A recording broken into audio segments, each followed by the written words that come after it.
तो basically last class में हम लोगों ने डिस्कस किया था कि जो हमारे पास में ऑब्जेक्ट है, ठीक है? ऑब्जेक्ट के अंदर फंक्शन कैसे क्रिएट कर सकते हैं और कैसे यूज़ कर सकते हैं, ठीक है?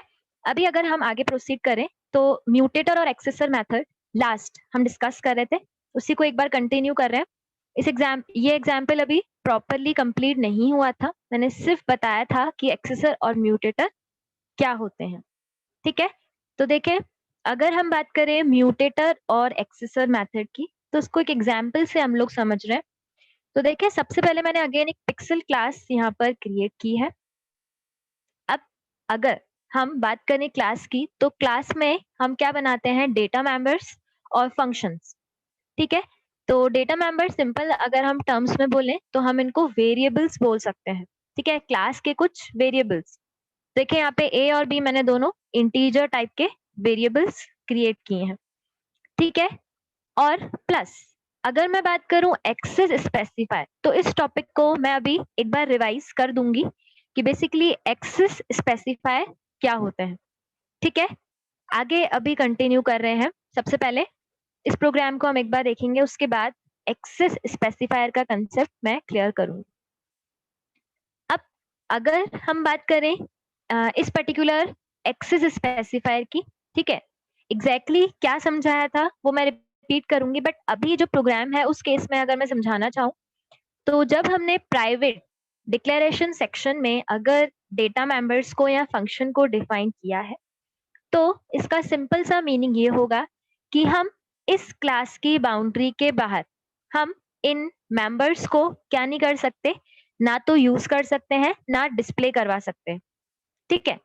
लेकिन अगर हमें मेंबर्स को क्लास के बाहर यूज करना है या मेन में यूज करना है, तो हम यहाँ पर जो एक्सेस स्पेसिफायर, जिसको कि हम कह सकते हैं एक तरीके से स्कोप, ठीक है? या यूं कहें कि एक्सेस मॉडिफायर। तो सिंपली अगर हम कुछ स्पेसिफिक मेंबर्स को क्लास के बाहर एक्सेस करना चाहते हैं, तो हमें यहाँ पर जो स्कोप है, ठीक है? जैसे हमने स्कोप टर्म स्टोरेज क्लासेस के भी केस में देखा था, क्लासेस के केस में यहाँ पर टर्म हमारे पास में आ जाता है एक्सेस स्पेसिफायर, कि हम मेंबर्स को कहाँ पर एक्सेस कर सकते हैं और कहाँ तक एक्सेस कर सकते हैं, ठीक है? तो अगर एक्सेस स्पेसिफायर हमारे पास में पब्लिक है, तो इसका सिंपल सा मीनिंग ये होगा कि हम उन मेंबर्स को क्लास के बाहर और उस प्रोग्राम में कहीं पर भी एक्सेस कर सकते हैं, लेकिन ऑब्जेक्ट क्रिएट करना रिक्वायर्ड है, ठीक है? तभी हम इन फंक्शंस को यूज कर पाएंगे। अब कैसे, क्या बोला मैंने, एग्जाम्पल से समझते हैं। तो मैंने इस क्लास में, पिक्सेल क्लास में, गेट ए गेट बी ये दो फंक्शन क्रिएट किए हैं, ठीक है? अब मैं यहाँ पर टर्म जो यूज कर रही हूँ वो टर्म है एक्सेसर मेथड्स, ठीक है? अभी तक हमने कुछ सिंपल मेथड्स देखे, जैसे कि अगर मैं बात करूं, हमने इससे प्रीवियस एग्जाम्पल में सेट डेटा और गेट डेटा देखे एक बार। अगर मैं बताऊं एग्जाम्पल, तो देखे हमने एक्सेप्ट और गेट डेटा, कुछ इस तरीके से जनरल मेथड्स देखे थे। जरूरी नहीं है कि वो मेथड्स हर बार वैल्यू कुछ ना कुछ रिटर्न करें। अब अभी जो हमारे पास में प्रोग्राम कंटिन्यू चल रहा है, उसमें जो दो टर्म्स हैं एक्सेसर और म्यूटेटर, ठीक है? तो अगर हम डेटा मेंबर्स पे इंडिविजुअल फंक्शन बनकर काम कर रहे हैं, तो सिंपली हम उनको एक्सेसर और म्यूटेटर की कैटेगरी में डिवाइड कर सकते हैं उन फंक्शंस को। तो एक्सेसर हम उन मेथड्स को कहेंगे सिंपली जो वैल्यू रिटर्न कर रहे हैं, एट अ टाइम एक ही डेटा मेंबर की वैल्यू रिटर्न हो रही है, और इस केस में दो डेटा मेंबर्स हैं, तो दोनों के केस में मैंने गेट ए और गेट बी ये दो अलग अलग मेथड्स क्रिएट किए हैं, जिनको कि मैं एक्सेसर मेथड्स कह रही हूँ। क्यों? क्योंकि वैल्यू ये सिर्फ और सिर्फ रिटर्न कर रहे हैं, ठीक है? ऐसे ही अगर हम बात करें म्यूटेटर मेथड्स की, तो देखें जो म्यूटेटर मेथड्स हैं वो इस केस में क्या कर रहे हैं, जो डेटा मेंबर की वैल्यू है उनको असाइन, उनमें कुछ ना कुछ वैल्यू असाइन करने का काम कर रहे हैं, ठीक है? तो अगर मैं इस एग्जाम्पल की बात करूं, तो यहाँ पर सेट ए और सेट बी ये दोनों मेथड्स क्या कहलाएंगे? म्यूटेटर। अब म्यूटेटर क्यों कह रहे हैं? क्योंकि ये वैल्यू को चेंज कर रहे हैं। कौन सी वैल्यू को? डेटा मेंबर की वैल्यू को, ठीक है? और कौन सी वैल्यू से इनिशियलाइज, कौन सी वैल्यू को असाइन कर रहे हैं? सिंपली जो हम इन मेथड्स को कॉल करते टाइम पास कर रहे हैं, ठीक है। ऐसे ही एक और तरीके का मेथड हमने डिस्कस किया था कि टोटल 3 कैटेगरीज में हम इनको डिवाइड कर सकते हैं। तो जो थर्ड कैटेगरी है उसमें मैंने क्या किया है, इन दोनों डेटा मेंबर्स को यूज किया है और वैल्यू असाइन की है। ठीक है। इस मेथड का नाम मैंने सेट डेटा यहाँ पर मेंशन किया है। यहाँ तक कोई डाउट है तो आप पूछ लीजिए। अगर आगे कंटिन्यू करें तो उसके बाद हम यहाँ पर इन मेथड्स को यूज करने के लिए क्या करेंगे, ऑब्जेक्ट क्रिएट करेंगे।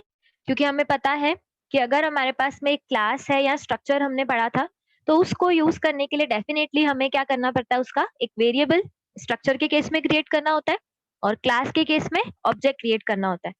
ठीक है। तो यहाँ पर क्लास पिक्सल नाम की जो क्लास है वो एक यूजर डिफाइंड डेटा टाइप हो गया।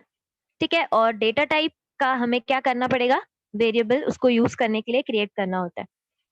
और अगर मैं बात करूं यहाँ पर P1 की, ठीक है, क्लासेस के केस में हम इनको ऑब्जेक्ट्स कहते हैं, ऐसा हमने डिस्कस किया था। अब देखें, अगर मैं इंडिविजुअल डेटा मेंबर्स को क्या करूं, वैल्यू उनमें असाइन करना चाहूं, तो देखें मैंने क्या किया है। सबसे पहले P1 ऑब्जेक्ट के साथ मैंने कौन कौन से मेथड्स यूज किए हैं, सेट ए और सेट बी, दोनों मेथड्स में मैंने यहाँ पे क्या किए है, वैल्यू असाइन की है। ठीक है। तो सबसे पहले सेट ए मेथड जब कॉल होगा तो देखें A1 जो वेरिएबल है उसमें वैल्यू क्या असाइन हो जाएगी, 400। ठीक है। और ये वैल्यू ए में असाइन हो जाएगी। अब ये ए किसका है, देखें मैंने आपको एक कंसेप्ट समझाया था कि जब भी हम ऑब्जेक्ट क्रिएट करते हैं, चाहे n नंबर ऑफ ऑब्जेक्ट हो चाहे लिमिटेड ऑब्जेक्ट्स हो हमारे पास में, हर एक ऑब्जेक्ट के साथ एक ब्लॉक क्रिएट होता है।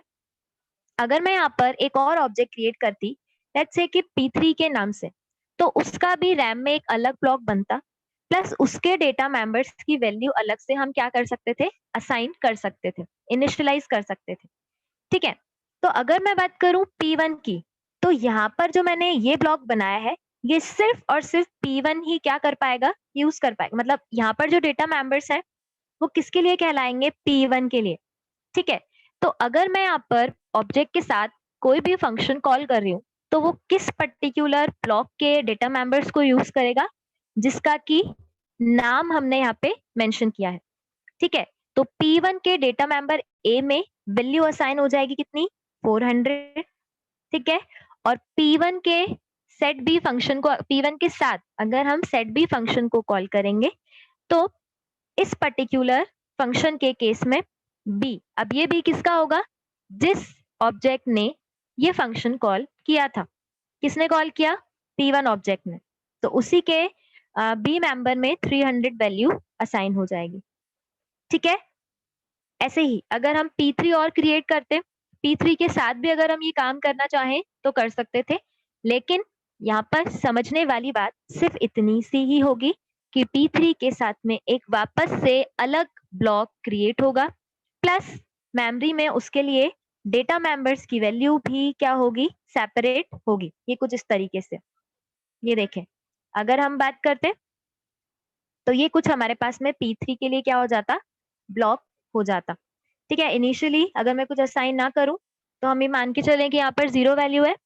ठीक है। तो इस तरीके से ये P3 ऑब्जेक्ट के लिए हमारे पास में ब्लॉक होता। अब अगर हम बात करें आगे कंसेप्ट की कि आगे प्रोग्राम में क्या समझाया है मैंने, तो देखते हैं। नेक्स्ट मैंने क्या किया है, सिंपली कंटेंट्स को डिस्प्ले करवाया है। मैंने इस बार डिस्प्ले करवाने के लिए हर एक मेंबर को अलग अलग डिस्प्ले करवाया है। तो देखें मैंने क्या किया है, अगेन उसी ऑब्जेक्ट के साथ, कौन से ऑब्जेक्ट के साथ, P1 ऑब्जेक्ट के साथ।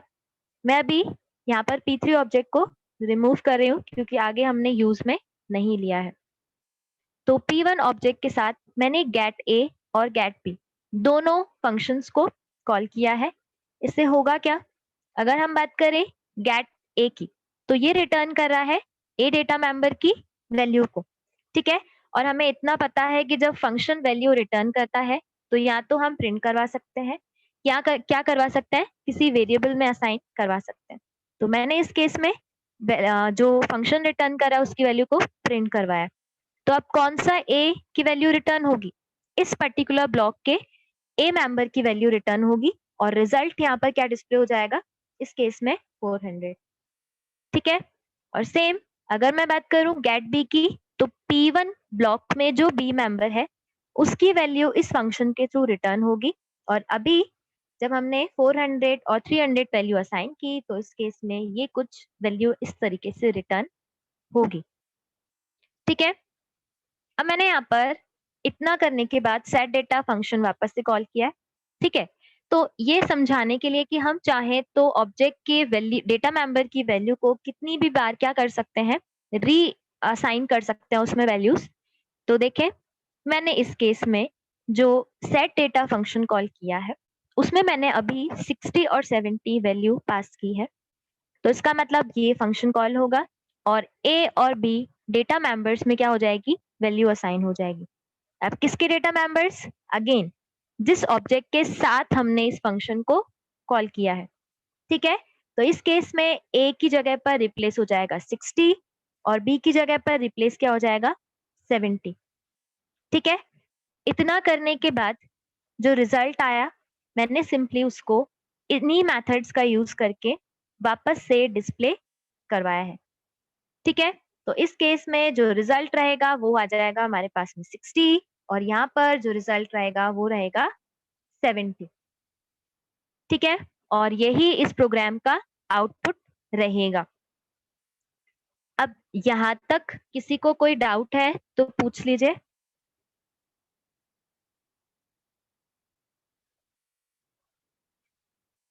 कोई भी प्रॉब्लम हो या कोई भी इश्यू हो तो आप मुझे बता सकते हैं।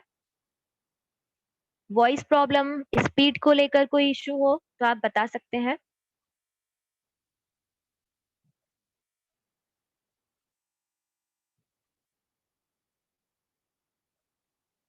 अब अगर आगे कंटिन्यू करें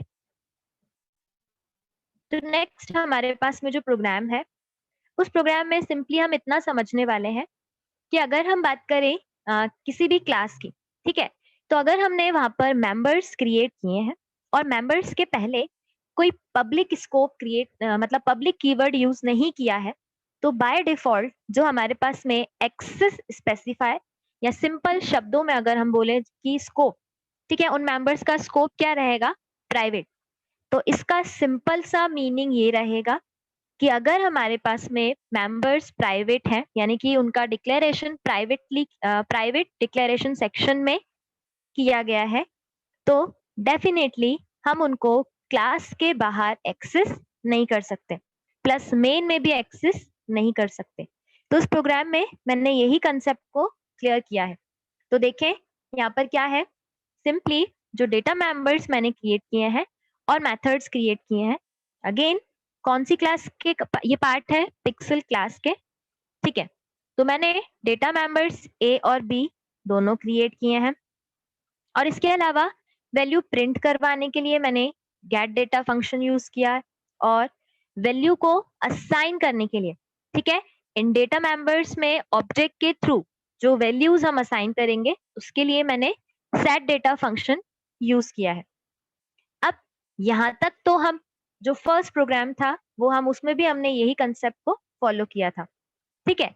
अब समझने वाली बात क्या है इस प्रोग्राम का, जो मेन एग्जैक्टली पर्पस है इस प्रोग्राम को क्रिएट करने का, वो यही है कि अगर हम इस पर्टिकुलर क्लास का ऑब्जेक्ट डिफाइन करेंगे, ठीक है, अब क्योंकि हमने क्या किया है, इन फंक्शंस को इनके पहले हमने पब्लिक कीवर्ड यूज नहीं किया, यानी कि ये सारे के सारे मेंबर्स, टोटल 4 मेंबर्स है, 2 डेटा मेंबर्स और 2 मेंबर मेथड्स जिनको कि हम फंक्शन कह सकते हैं। ये सारे के सारे मेंबर्स कौन से स्कोप का पार्ट हो गए, प्राइवेट स्कोप का। ठीक है। तो अब अगर हम यहाँ पर देखें ऑब्जेक्ट के साथ मैं यूज करूं सेट डेटा फंक्शन को, तो यहाँ पर कंपाइल टाइम एरर होगी। इसके अलावा अगर हम बात करें कि डेटा मेंबर की वैल्यू को डायरेक्टली एक्सेस करेंगे तो भी ये कंपाइल टाइम एरर रहेगा। और इसके अलावा अगर हम डेटा मेंबर्स की वैल्यू को डिस्प्ले करवाने के लिए गेट डेटा फंक्शन भी यूज करें तो यहाँ पर ये भी कंपाइल टाइम एरर है। कभी कभी आप लोगों से इंटरव्यू में इस तरह के बेसिक क्वेश्चंस पूछ लिए जाते हैं। वहाँ पर स्पेसिफाई नहीं किया जाता है कि आप जावा की बात सर आप जो भी पूछ रहे हैं वो जावा की बात कर रहे हैं या सी प्लस प्लस की। तो आपको यहाँ पे समझने वाली बात सिर्फ इतनी थी कि अगर हम प्राइवेटली क्या कर रहे हैं, मेंबर्स को स्पेसिफाई कर रहे हैं, तो हम उनको क्लास के बाहर एक्सेस नहीं कर सकते। तो 3 एरर्स हमें इस प्रोग्राम में शो होगी। ठीक है? अब कोई डाउट है तो आप पूछ लीजिए।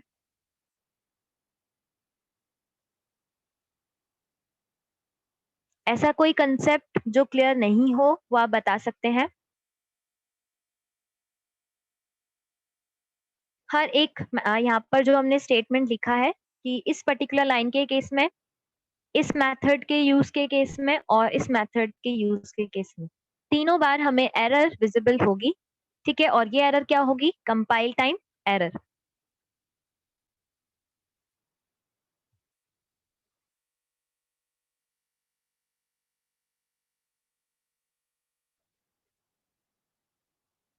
अब अगर आगे कंटिन्यू करें तो नेक्स्ट जो हमारे पास में कंसेप्ट है कि अभी तक हमने देखा कि हम फंक्शंस जो डिक्लेयर कर रहे हैं क्लास में, जो क्रिएट कर रहे हैं, वो सिर्फ और सिर्फ क्या कर रहे हैं? क्लास में ही क्रिएट कर रहे हैं। ठीक है? मतलब हम क्या कर सकते हैं? उनको क्रिएट करके क्लास के बाहर एक्सेस कर रहे हैं, यूज कर रहे हैं। लेकिन इस एग्जाम्पल में हम ये देख रहे हैं कि क्लास के बाहर ही अगर हम फंक्शन डिफाइन करें और यूज करना चाहें तो कैसे कर सकते हैं?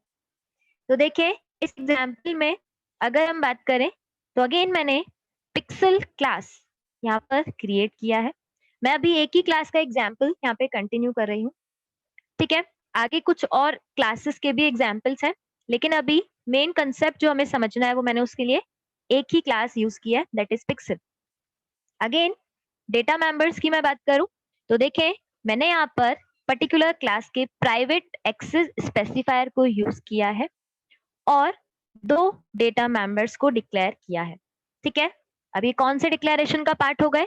ये प्राइवेट मेंबर्स हो गए क्लास के, प्लस इनको हम कह सकते हैं कि ये प्राइवेट डिक्लेरेशन सेक्शन में स्पेसिफाइड है। ठीक है? मैंने इस तरह के बॉक्सेस में कुछ कमेंट्स भी मेंशन किए हैं, तो आप लोग उनको देख लेना एक बार। ऐसे ही अगर हम बात करें क्लास के जो पब्लिक मेंबर्स हैं, पब्लिक हम इसीलिए बोल रहे हैं क्योंकि हमने इनको पब्लिक एक्सेस स्पेसिफायर के ब्लॉक में, ठीक है, मेंशन किया है। ऐसे ब्लॉक तो नहीं बोलेंगे, बट उस स्पेसिफिक डिक्लेरेशन सेक्शन में हमने इनको स्पेसिफाई किया है। ठीक है? अब इस प्रोग्राम का जो मेन कंसेप्ट समझने वाला है वो ये है कि हम फंक्शंस को क्लास के बाहर डिफाइन कर रहे हैं। ठीक है? मैंने इस केस में क्या किया है, सबसे पहले अगर मैं बात करूं गेट डेटा फंक्शन की, तो इसको तो मैंने क्लास के अंदर ही डिफाइन किया है और ये फंक्शन एग्जैक्टली कर क्या रहा है? जो डेटा मेंबर्स हैं उनकी वैल्यू को डिस्प्ले करवाने का काम कर रहा है। अब अगर हम बात करें सेट डेटा फंक्शन की, तो देखें मैंने क्या किया है, ये फंक्शन यहाँ पर इसका प्रोटोटाइप मेंशन किया है। ठीक है? ये फंक्शन का क्या हो गया? सिर्फ और सिर्फ प्रोटोटाइप। लेकिन अगर मैं इस फंक्शन की बात करूं तो देखें मैंने इस फंक्शन को क्लास के बाहर डिफाइन किया है। तो अब यहाँ पर C++ का एक और मेन कंसेप्ट ऐड होता है कि अगर हम क्लास के बाहर फंक्शंस को डिफाइन करते हैं जो कि अगेन क्लास का पार्ट ही है, तो उनको डिफाइन करने के लिए हमें यहाँ पर क्या करना पड़ेगा? सबसे पहले अगर मैं सिंपल फंक्शन की बात करूं तो देखिए सिंपल फंक्शन हम कैसे डिफाइन करते हैं, हम यहाँ पर डेटा टाइप देन फंक्शन का नेम। लेकिन अगर हम क्लास के बाहर फंक्शन डिफाइन कर रहे हैं तो देखें तरीका थोड़ा सा चेंज हो जाएगा। यहाँ पर सबसे पहले अगेन रिटर्न टाइप फंक्शन का कि आप किस तरीके का फंक्शन बना रहे हैं, वैल्यू रिटर्न करवा रहे हैं कि नहीं। अब क्योंकि अगर मैं बात करूं कि ये पर्टिकुलर जो फंक्शन है इसका नाम सेट डेटा था, लेकिन क्योंकि हमने क्लास के बाहर डिफाइन किया है तो हमें सबसे पहले क्लास का नाम मेंशन करना होगा। ठीक है? Before the name of the function, यानी कि फंक्शन के नेम से पहले we have to mention name of class. ठीक है? अब यहाँ पर पिक्सल क्लास का नाम था, पिक्सल का पी स्मॉल में है, यहाँ पर हमने पर्टिकुलर पिक्सल वर्ड को पुट किया। देन इसके बाद हमें यहाँ पर स्कोप रेजोल्यूशन ऑपरेटर पुट करना होगा। ये बेसिकली इसका सिंटेक्स है, ठीक है। कब इसको यूज करना है? अगर हम फंक्शंस को क्लास के बाहर डिफाइन करना चाहते हैं तो, ठीक है। अब अगर इस फंक्शन की बात करूं तो देखें बाकी कोडिंग सेम ही है कि अगेन मैंने यहाँ पर a1 और b1 दो वेरिएबल पास किए हैं, ठीक है। दो वेरिएबल यहाँ पे स्पेसिफाई किए हैं और एग्जैक्टली ये वेरिएबल्स क्या करने वाले हैं, ये पर्टिकुलर फंक्शन जिस ऑब्जेक्ट के साथ कॉल होगा तो ये वेरिएबल्स उस पर्टिकुलर ऑब्जेक्ट के डेटा मेंबर्स को क्या करेंगे, वैल्यू से इनिशियलाइज या मैं यूं कहूं कि असाइन कर देंगे, ठीक है। तो ये C++ का एक मेन कंसेप्ट था।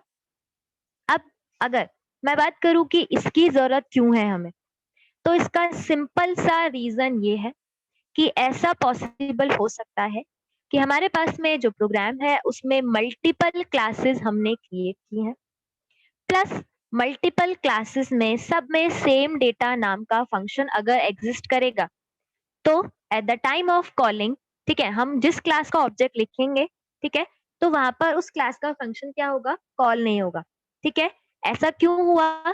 क्योंकि वो पर्टिकुलर फंक्शन अगर डिफरेंट डिफरेंट क्लासेस का पार्ट है तो उसकी डेफिनेशन में हमें यानी कि जब फंक्शन को डिफाइन करें क्लास के बाहर तो हमें यहाँ पर इसीलिए क्या करना पड़ेगा, क्लास का नाम देना जरूरी होगा। लेट्स से कि अगर ये फंक्शन पिक्सल 1 और पिक्सल 2 दोनों अगर क्लासेस का पार्ट होता और दोनों केस में हम फंक्शन को अगर क्या करते, क्लास के बाहर डिफाइन करते, तो दोनों बार अगर हम यहाँ पर क्लास का नाम मेंशन नहीं करते तो क्या हो जाता, ये एक तरीके से एक प्रॉब्लम क्रिएट होती कि ये फंक्शन कौन सी क्लास का कंसिडर किया जाए, ठीक है। तो इसीलिए यहाँ पर हमें सबसे पहले क्लास का नाम then scope resolution operator put करना होगा। तो इसी के साथ स्कोप रेजोल्यूशन ऑपरेटर का सेकंड यूज ये है, ठीक है। पहला एक हम यूज ऑलरेडी देख चुके थे ग्लोबल वेरिएबल के साथ में और ये इसका सेकंड यूज है। ऐसे ही आगे और भी बहुत सारे यूजेस हम डिस्कस करेंगे स्कोप रेजोल्यूशन ऑपरेटर्स के, ठीक है। स्कोप रेजोल्यूशन ऑपरेटर के बाद फंक्शन के कॉलिंग की बात करें तो देखें कॉलिंग का तरीका क्या रहेगा। यहाँ पर इस केस में जब हम इस एग्जाम्पल की अगर हम बात करें तो यहाँ पर सिंपली अगर हम क्लास को यूज करना चाह रहे हैं तो डेफिनेटली हमें ऑब्जेक्ट क्रिएट करना होगा। अब देखें क्योंकि ये फंक्शन क्लास का पार्ट है तो अब हमें क्लास का पार्ट जो फंक्शन है तो उसके लिए उसको एक्सेस करने के लिए सबसे पहले ऑब्जेक्ट का नाम मेंशन करना होता है, देन सेट डेटा फंक्शन हमने यहाँ पे यूज किया, ठीक है। अब इस केस में अगेन P1 ऑब्जेक्ट का एक ब्लॉक क्रिएट होगा और उसके डेटा मेंबर्स में 30 एंड 40 वैल्यू असाइन हो जाएगी। यहाँ तक बिल्कुल सेम रहेगा, सिर्फ इस प्रोग्राम में नया ये था कि आप किस तरीके से फंक्शंस को क्लास के बाहर डिफाइन कर सकते हैं। कॉलिंग का तरीका बिल्कुल सेम रहेगा, ठीक है। बाकी अगर मैं बात करूं कि वापस से P1 का एक ब्लॉक बन जाएगा जिसके डेटा मेंबर्स में वैल्यू क्या रहेगी, सिंपली यहाँ पर A में वैल्यू रहेगी 30, क्यों, क्योंकि हमने सेट डेटा फंक्शन कॉल किया है, और B में वैल्यू असाइन हो जाएगी 40, ठीक है। ये P1 ऑब्जेक्ट की बात हो गई। और जब डिस्प्ले करवाएंगे इस ऑब्जेक्ट को तो इस केस में जो हमारे पास में गेट डेटा नाम का फंक्शन है, ठीक है, वो मैंने कॉल किया है और इसके साथ में 30 एंड 40 वैल्यूज किस ऑब्जेक्ट की डिस्प्ले हो जाएगी, जिस ऑब्जेक्ट के साथ हमने ये फंक्शन कॉल किया, ठीक है। कोई डाउट हो, कोई कंफ्यूजन हो तो आप पूछ लीजिए। इसके अलावा ये कुछ वैल्यू दे दी 1 2 4 0 1 1 और 5। अब करना क्या है, इनमें से जो न्यूमेरिक स्ट्रिंग है, ठीक है, उन्हीं को आपको सबसे पहले न्यूमेरिक वैल्यू में कन्वर्ट करना है। यानी कि कन्वर्टेबल न्यूमेरिक वैल्यूज कौन कौन सी हो सकती है, एक तो 23 ये नंबर बन सकता है, 45 ये एक नंबर बन सकता है, लेकिन अजमेर, इंडिया और जयपुर ये कभी भी नंबर में कन्वर्ट नहीं हो सकते हैं। तो सिंपली आपको क्या करना है, इन बेसिक नंबर्स पे, ये कुछ नंबर्स है अलग अलग है, 23 अलग है, 45 इनके बीच में स्पेस है, हमें पता है कि आर्ग्यूमेंट्स कैसे देने होते हैं, ठीक है? तो इन नंबर्स में से जो भी प्राइम नंबर्स हैं उनका काउंट आपको शो करना है। जैसा हमने नॉर्मल प्रोग्राम के साथ ट्राई किया था, वैसे कमांड लाइन के साथ आपको ये ट्राई करना है। कोई भी प्रॉब्लम आएगी तो आप पूछ लीजिएगा, ये प्रोग्राम मैं आपको यहाँ पर क्लास में एक्सप्लेन कर दूँगी, ठीक है? प्राइम नंबर का लॉजिक आप लोगों को लगाने आता है, बस उसी को यहाँ पर आपको इम्प्लीमेंट करना है। देन नेक्स्ट जो असाइनमेंट है वो स्ट्रिंग पर है। स्ट्रिंग के कोई भी 2 क्वेश्चन आपको क्यू बैंक में से करने हैं। इसके अलावा प्रैक्टिस के लिए मैंने यहाँ पे 2 क्वेश्चंस मेंशन किए हैं। एक क्वेश्चन तो ये है कि आपको क्या करना है, एक प्रोग्राम बनाना है जिसमें यूजर से स्ट्रिंग का इनपुट लेना है और उस स्ट्रिंग को फंक्शन में क्या करना है, आपको पास कर देना है, ठीक है? फंक्शन में उस स्ट्रिंग को पास करने के बाद आपको सिंपली चेक करना है कि वो पर्टिकुलर स्ट्रिंग पैलिंड्रोम स्ट्रिंग है या नहीं। और पैलिंड्रोम स्ट्रिंग क्या होता है, ये हमें पता है कि ऐसी स्ट्रिंग जिसमें कि अगर हम बात करें पीछे से, चाहे उस पर्टिकुलर स्ट्रिंग के राइट साइड से, ठीक है? तो सारे कैरेक्टर्स अगर इक्वल है तो हम उस स्ट्रिंग को पैलिंड्रोम स्ट्रिंग कहते हैं। ऐसा कुछ प्रोग्राम आप लोगों ने फर्स्ट ईयर में भी देखा होगा। तो सेम यहाँ पर भी आपको यही काम करना है।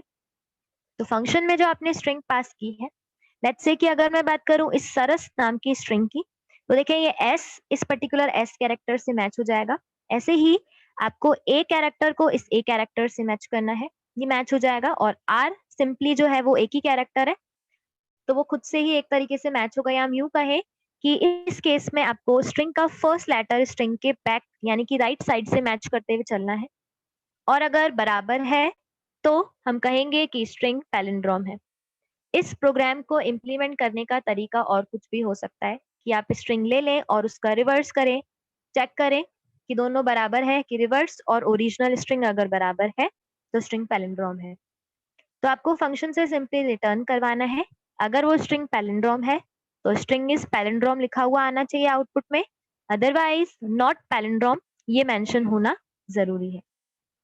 और अगर लास्ट असाइनमेंट देखें स्ट्रिंग का, तो करना क्या है, आपको एक प्रोग्राम बनाना है जहां पर स्ट्रिंग का इनपुट लेना है यूजर से और उस पर्टिकुलर स्ट्रिंग में जितने भी वर्ड्स एग्जिस्ट करते हैं उनको आपको सिंपली डिस्प्ले करवाना है, ठीक है? तो यहाँ पर अजमेर और अजमेर के बाद अगर मैं मल्टीपल स्पेसेस भी दे दूं तो भी आउटपुट में काउंट 3 ही आना चाहिए। पहले आप सिंपल ट्राई करके बनाएं, ठीक है? बिल्कुल नॉर्मल जो हम तरीके से इनपुट देते हैं वही डालें और इस केस में यहाँ पर इनपुट आएगा 3। तो ये क्वेश्चंस आप लोगों को सॉल्व करने हैं और इसी के साथ